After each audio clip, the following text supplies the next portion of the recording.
antecedentes históricos de la Fundación de Antropología Forense de Guatemala, siglas FAFG. Los acontecimientos que más destacan son en 1960 a 1996 el conflicto armado con duración aproximada de 36 años, dejando 200,000 víctimas, con 160,000 muertos y 40,000 víctimas de desaparición forzada hasta el día de hoy.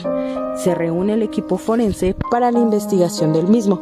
En 1997 al 2002, cabe resaltar que en 1997 se establece la Fundación de Antropología de Guatemala, la FAFG, la primera participación forense en el Tribunal Penal Internacional para ex-Yugoslavia, y de ahí el primer proyecto de Países Bajos para la exhumación del Chupol, entre otros.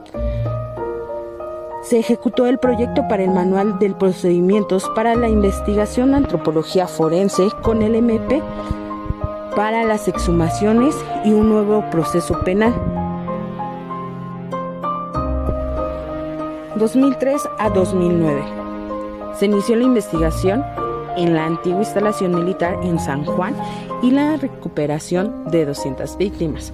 Asimismo, en el Rabinal de Alta Verapaz, en el cementerio de Verbena, dio inicio la búsqueda de personas desaparecidas. La participación de la misma en Kosovo, recuperación de víctimas y de cuerpos en diferentes deslaves. La apertura del laboratorio de genética forense en la misma instalación. Se tomó la primera muestra del banco de genética. La creación del manual de búsqueda de personas desaparecidas. De 2010 a 2015. Se acreditó el laboratorio. Se da el inicio de la exhumación del cementerio de Verbena. La participación en otro juicio de masacre, entre otros casos. La identificación de cuerpos provenientes de una instalación militar. Se hace la testificación del primer proceso judicial nacional contra un ex jefe del Estado por cargos de genocidio y crímenes de lesa humanidad. El inicio de la investigación de Creompas, recuperando un mínimo de 565 osamentas provenientes de 85 fosas. La recuperación de Verbena, logrando 15,557 individuos y 5 osarios. Se convirtió en socio de la GIJTR. Las grabaciones de las historias de las vidas de los sobrevivientes. El juicio de genocidio de Ixi. 15 peritos participan en él. Y asimismo la participación de un documental. Del 2016 al 2020, el juicio de destacamiento militar. La investigación de diferentes instalaciones militares. Se realiza así el primer taller en México para compartir la experiencia de las personas con su búsqueda de desaparecidos. El intercambio de experiencias en Sri Lanka y entre otros países. La inauguración del memorial de las víctimas de desaparición forzada de San Juan Comalapa, enterrando 172 víctimas no identificadas. La recuperación de las víctimas de la erupción del volcán en San Miguel. En el año de 1983, en la zona militar 21 de Guatemala se encontró un cementerio clandestino en el cual había aproximadamente 565 cuerpos, de los cuales 22 eran de 0 a 3 años y 46 de 4 a 12 años, los cuales llamaron la atención, y conforme la investigación iba avanzando se dieron cuenta que eran los descendientes de una antigua masacre donde hubo 256 personas fallecidas. La zona militar dejó de funcionar en 1979 y fue desactivada en el 2004.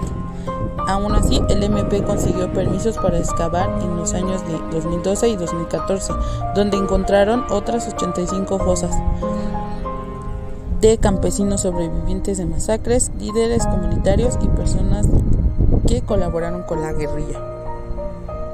Los militares se defendieron diciendo que en efecto era un cementerio, porque ahí enterraron a las víctimas de un antiguo terremoto que ocurrió en el año de 1976.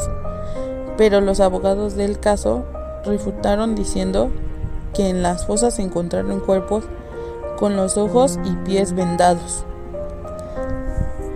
Además, la zona militar se empezó a usar como cementerio desde el año 1975 y los restos encontrados son de personas que murieron entre 1981 y 1988. 2 de octubre de 1968. En la Ciudad de México se suscitó una terrible matanza ocurrida en Tlatelolco, provocando la muerte de 300 personas. Aquel día miles de personas se reunieron en la Plaza de las Tres Culturas, donde arribó también el ejército, con el pretexto de vigilar la seguridad ante el temor de cualquier disputa o riña. Si bien los muertos eran recogidos por grupos y vehículos de carga pesada, los cuales trasladaban a los cuerpos hasta un sitio clandestino para la incineración masiva. Esta fue la brutal culminación de delitos que podían ser considerados contra la humanidad, perpetrados desde el gobierno de México en contra de los estudiantes. Esta masacre no es la única matanza estudiantil, sin embargo, es la más grande en la historia de México. Como todos los años, miles de jóvenes participan en la conmemoración de la masacre ocurrida el 2 de octubre de 1968. El 26 de septiembre del 2014, en el estado de Guerrero, 43 estudiantes fueron interceptados rumbo a la Ciudad de México por la policía municipal junto con la participación del ejército. Hicieron desaparecer a estos estudiantes. Y en la búsqueda de dichos normalistas, se descubrieron decenas de fosas clandestinas en Guerrero y otros estados de México. Como hemos notado, la inseguridad, la violencia y la desaparición forzada han provocado una ola de protestas. El 2 de octubre no se olvida. Vivos se los llevaron, vivos los queremos.